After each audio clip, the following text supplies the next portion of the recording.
Her Royal Highness seems to be angry. Volume 1, Chapter 1, An Unknown World, Part 2. With Ruvik guiding her, Leticiel finally arrived at the dining hall. It seemed that this residence was a 2-storied building and that the dining hall was on the 1st story. Leticiel's room was the furthest most interior room on the 2nd story. When she entered the dining hall, the gazes of the people who had arrived and had been seated before her mercilessly pierced into Leticiel. The 4 people inside the dining hall must have been Drosil's family members. The silver-haired, blue-eyed man sitting at the head of the table seemed to be her father. The woman with red hair and purple eyes sitting to the right of him was her mother. Opposite of Drosil's mother was her older brother, who had silver hair and light purple eyes, and next to him was a girl close to Leticiel's age. Of course, those relationships were all just conjunctures based on their outward appearances and could be incorrect.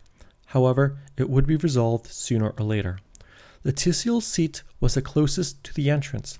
Even though there were 6 seats on both sides of the table, there was no one facing her. She was effectively sitting alone. Position-wise, her seat was the lowest seat. It should have been taken as a cruel humiliation, but to the current Leticiel, oh my, it's close to the dining hall entrance. How convenient. Her attitude had changed to the point that she would rather have shops next to her house convenience sake. Something like a seat position was irrelevant to Leticiel. Diane, what happened to Sarana? The man who appeared to be the father, sitting at the head of the table, asked the woman who seemed to be the mother, Diane. It's truly weird for that girl to not be here by now. Fried, do you happen to know why? No, not at all. When asked by Diane, the silver-haired young man called Fried spat out a short reply while shutting his eyes. Mother? Elder sister Sari said that she's busy with preparations for her departure, so she'll be having breakfast in her own room. The other girl at the table raised her hand and timidly opened her mouth. She had blonde hair with a red hue, and her big, round, light purple eyes oozed with a type of cuteness that would stir up one's protective instinct. My, now that you mentioned it, today's the day Sari will be going to her fiance's family territory. Thank you very much. I really appreciate it. No, it was nothing at all, Mother. The mother praised the daughter, who was acting bashful while looking delighted. In this dining hall, illuminated by the morning sun, a truly beautiful picture of a harmonious family was painted. We still can't start eating? I'm hungry. As one would expect, Leticiel had no interest in that family happy scene and was thinking about something completely unrelated. For her, the concept of waiting for every family member to start a meal didn't exist. When she was a princess, it was normal for everyone present at meal time to just start eating, an attitude of, if you want to wait, then wait. Even though not everybody was present, the father's greeting prompted the start of the long-awaited breakfast. The 4 people sitting on the other side of the table started their quality family time while having their meal. The servants waiting behind them would sometimes join in on the conversation. While that was happening, there was one person silently moving food into their mouth. That person was Leticiel. Leticiel was staring intently at the breakfast dishes lined up before her very eyes. Mysterious crescent-shaped bread, thickly sliced bacon. She was at least able to recognize that. However, she had no idea about the yellow object accompanying them. In her mind, she could only think of bread as something round with a fluffy but slightly dry texture, not to mention it was a luxury item in her former country. Ruvik, what in the world is this mysterious bread? Mysterious? It's just a typical croissant, my lady. Oh, then what is this runny yellow thing? Yellow thing? That's also just a typical scrambled egg, my lady.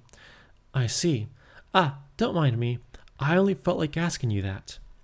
Leticiel gave an arbitrary reason and ended the conversation with Ruvik, who was shaken to the core by her nonchalant questions against common sense. If he had to be honest, Ruvik would describe his master, Drosil, as an extremely moody person. When she got angry for no reason, she would lash out at her servants. When she cried, she would have them spoil her. As the one who had been serving as her exclusive butler for years, Ruvik understood Drossel the most. However, even as she had been a moody person, she had been acting extremely strange today. When the scene of her sudden attempt on her own life came to his mind, it was as if a light bulb went off in his head. Ruvik realized that her speech and behavior had completely changed. He felt that she had become cold and started doing everything at her own pace. Ruvik had no idea why Drossel's words and actions had suddenly become incomprehensible. Maybe she had some screws go loose because of the harsh treatment she's been receiving from her surroundings? Ruvik, where did this bacon come from? Because the master likes their taste, we stock them from a southern merchant who has been in our favor. I can't get over this translucence. It tastes like normal, though. Huh? Normal? That's right. Bacon with fat being translucent like this is delicious, I think. You think? I've never eaten it before, after all. In that age, having meat in a meal was already too much of a luxury. Besides royalty, everyone would have been content with having meat once every 3 days. High-quality bacon was something that only existed in dreams. Recalling that, Leticiel stuffed her mouth with a thickly sliced bacon. Finishing her breakfast in a flash, Leticiel promptly withdrew from the dining hall. She returned to her room and collapsed face up on the bed and gazed at the ceiling. There had been too many unexpected events today. Even though she had gone with the flow and had gotten through them all somehow, she needed to carefully sort through all the information. First, Leticiel was a princess, the princess of a remote kingdom in a war-filled world. Then she lost everything because of the neighboring country's invasion. With no reason left to live, she took her own life. However, for some unknown reason, Leticiel had been granted a new life as an unknown girl named Drossel. The girl seemed to be the daughter of a family of considerable high status. Leticiel was a realist. She neither spoke of nor believed in baseless supernatural things. However, it was impossible for her to deny it this time. It's like I've been transmigrated. Metempsychosis, the concept of transmigration of the soul to another body after death. In that cruel world, this concept of salvation was widely welcomed. And with that as the slogan, people came together to create a new religion of sorts. Of course, Leticiel didn't believe in it, but with her current situation, it was the only possible explanation. As for Drossel's family, it was more or less made up of her parents, a pair that seemed to be her siblings, and another either older or younger sister. However, it seemed that they all disliked Drossel. Out of everyone, the only two who she had yet to confirm the names of were those of the father and the unknown sister. Beyond that, the only other name she knew was that of her exclusive butler, Ruvik. Furthermore, Leticiel was in a country currently called the Platina Kingdom, which seemed to be at peace. From the perspective of the Princess of War, it was something that would make her eyes open wide while thinking it as some sort of joke. But after observing the situation of this residence, it was really the truth.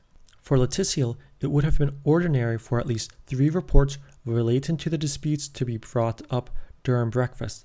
In addition, food being poisoned was so commonplace that having poison testers was indispensable. Above all, their extravagant and luxurious life showed that the family had too much money. It showed that they weren't spending money on armaments to solidify their power. In conclusion, this country was not in a situation where they had to spend everything on armaments to survive. How long has it been since the age I lived in? Leticiel concluded that this time period was completely different to the one she used to live in, but the only way to find out when it ended and how many months and years had passed was through history books. When Leticiel thought about going to the archives or something and got up, she heard a knock from outside the room. After getting her permission, Ruvik entered the room. What is it? My lady, it is time for you to head to the academy. Leticiel stared blankly at Ruvik with that announcement. Academy. A word referring to an ancient garden. It should be a place to study or something. Academy? Huh? Yes, the academy. My lady, are you really okay? Why are you worrying about me? The words, because you've been acting strange all morning, went up Ruvik's throat, but due to his astounding force of will, they were caught in there. In the Platina Kingdom, education at the academy was compulsory for aristocrats' heirs and their daughters once they turned 16. It was no exception for Leticiel, who had turned 16 that year. The entrance ceremony for the Lucrezia Academy was just about a month ago. This is common sense for everyone in the kingdom. Why does she look so confused? Ruvik, who had been at her mercy since morning, gradually began to feel a sharp pain in his stomach. Oblivious to his pain, Leticiel started to think about the place called Academy. In her time, the thing called Academy didn't exist. Knowledge was something that was passed down from generation to generation through word of mouth. There was no need to ask a stranger to teach you. If it was history, you just needed to ask your grandparents, and they would tell you as much as you wanted.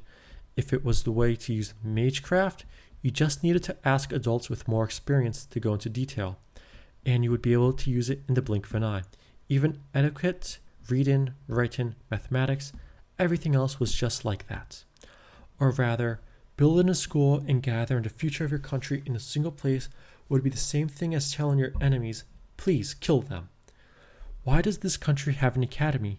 Perhaps the act of orally passing down information through your family was not commonplace in this country? Isn't it inefficient having strangers teach you things when you could just ask your relatives instead? Despite those questions running through Leticiel's head, the fact remained that she was going to the academy. Well, that's fine. The academy, right? Got it. Please wait a moment, my lady. As she got out of bed and headed for the door just like that, Ruvik stopped Leticiel once again. What now? No, my lady. Uniforms are mandatory at the academy, so you need to change. Oh, right. Also, are you not going to bring your bag? You would be in trouble without your textbooks. Bag. Leticiel looked up at Ruvik, who was making a very rude face for some reason. An awkward silence settled into the room, and in the end, Leticiel lowered her gaze and started looking around the room. On the shelf of something that looked like a desk, there was a bag with a shoulder strap made out of high-quality leather. That sense of useless luxury again. Wait, so bag should be referring to that thing, but... Uniform? My lady, had you not been wearing it until yesterday? Ruvik's gaze pointed to the basket next to the entrance of the walk-in closet. Some clothing was neatly folded inside the basket. A short, back-length black jacket, a white shirt with 2 incisions on the shirt tail, and a checkered skirt. Next to the basket was a pair of brown lace-up boots. Perhaps they were meant to be worn together. What is this black thing that looks like a pair of pants? There were things like a ribbon and a badge placed inside the basket alongside the jacket and the shirt, and among them was a black article of clothing that intrigued her. Its shape was similar to a pair of pants, but the fabric was too thin and its size was too small. Without dwelling on why Ruvik was making a baffled face, Leticiel decided to enter the walk-in closet to change for the time being. Leaving the pants-like article of unknown function aside, Leticiel put on the so-called uniform. After she finished changing, she promptly returned to her room and stared intently at the unknown object that was referred to as bag. She then grabbed it and headed out of her room as if nothing had happened. Well then, Ruvik. Yes? What is the way to the entrance hall? My lady, are you being serious? Leticiel tilted her head while looking at Ruvik, who was holding his head in his hands. He has been shouting a lot since this morning. Maybe he just likes to raise his voice? Even though it was a refreshing morning, Ruvik looked haggard, as if he had not been sleeping for an entire week, as he guided Leticiel to the entrance hall. Just beyond the doors was the sight of 3 horse-drawn carriages stopping before the entrance, and before them was the girl from the dining hall, who was having a friendly chat with another silver-haired woman. Ah, elder sister Leticiel, good morning. When she noticed Leticiel's figure, the flaming-haired girl greeted her with a smile as lovely and as bright as a flower in full bloom. Through her greeting, Leticiel confirmed that the girl was her younger sister in this world. Oh, it's already this late. Krista, I'll be going now. You should be leaving soon as well, or you'll be late to the academy. Okay, have a safe trip, elder sister Sari. Krista had also referred to the woman as her older sister, which meant that this person was also Drosil's older sister. Opposed to her treatment towards Krista, Sarana only spared Leticiel an uninterested glance before boarding her carriage. While gazing at the departing carriage, Leticiel summarized that this person also disliked her, but in the end, she decided it wasn't worth her attention. Leticiel boarded her own, or rather, the carriage Krista didn't use, and the two were sent off by Ruvik. Please, take care and have a safe trip. For a moment, Leticiel looked back at the figure of Ruvik sending them off, but once the carriage had left the grounds of her residence, she rested her chin on her hand and gazed out the window. On the other side of the window was the scene of a bustling town in the morning. The streets were filled with women doing morning groceries, while stores along the streets began to open for business one by one. On the sides of the street, figures of men setting up their stands could also be seen. The town was calmly waking up under the morning sun. A beautiful town that had not experienced war, filled with gentle faces that held no interest in conflict. This country was truly at peace. Now that I think about it, didn't I wish for a more comfortable life before I died? She had no idea why she had transmigrated, but she was sure that the gods had granted her wish. Leticiel summed up her own circumstances in optimism. Suddenly, the carriage shook greatly. The high-pitched neigh of a horse was heard as the carriage came to a halt. A confused Leticiel alighted from the carriage, wondering what had happened. She found the coachman crouching down by the wheel in the mud ditch beside the stone-paved road. What happened? Ah, my lady. It seems like the wheel is broken. The coachman faltered as he gave his answer. He seemed to be frightened when he saw Leticiel, perhaps fearing her wrath. Oh my! In that case, let me see it for a bit. Leticiel motioned for the coachman to step back as she said that, and touched the wheel to examine the damage. The wood of the wheel had a crack running through it. Elder Sister Drosil, what happened? The carriage that had been running next to Leticiel's came to a stop, and Krista peeked her head out of the window with an inquisitive look on her face. It's only a small problem with the wheel. I'll follow as soon as it's fixed, so you can just go on ahead. Is that so? Okay then, I'll wait for you at the academy. Krista worriedly stared at Leticiel, but in the end, she gave a small nod and instructed her coachman to continue. The sound of a whip cracking could be heard as Leticiel's carriage began to leave. My lady, I will return to the residence at once to contact... That will not be necessary. Halting the coachman, who had started walking, Leticiel had her right hand over the damaged wheel. Lights of various colors began to converge in her palm, verdant, gold, and silver. The lights blended into one and penetrated the wheel, and then a ripple of light spread throughout the carriage, even reaching the horse. Once the light dissipated, an undamaged wheel had taken the place of where the damaged one once was. Huh? There won't be any problem with this. Well then, can you head towards the academy? With those words, Leticiel promptly returned to the carriage. Yes, understood. Left behind, the coachman could only stare back and forth between the wheel and the closed door in disbelief. However, because he could not afford to let the daughter of the family he was servant to be late, he reluctantly returned to the box seat. With a swing of the coachman's whip, the carriage started to move. However, the wheels were turning remarkably faster than before. It was natural, after all. While she was repairing the wheel, Leticiel had also used strengthening Magecraft on both the carriage and the horse. That was why the Magecraft from before had multiple colors of light blended together. The Magecraft strengthened carriage gallantly ran down the main street. The carriage caught up to Krista's in just an instant before leaving it behind in the dust. What? Krista's coachman couldn't believe the sight of a carriage moving at twice the speed to that of a normal one. Dumbfounded, he rubbed his eyes until it was out of sight.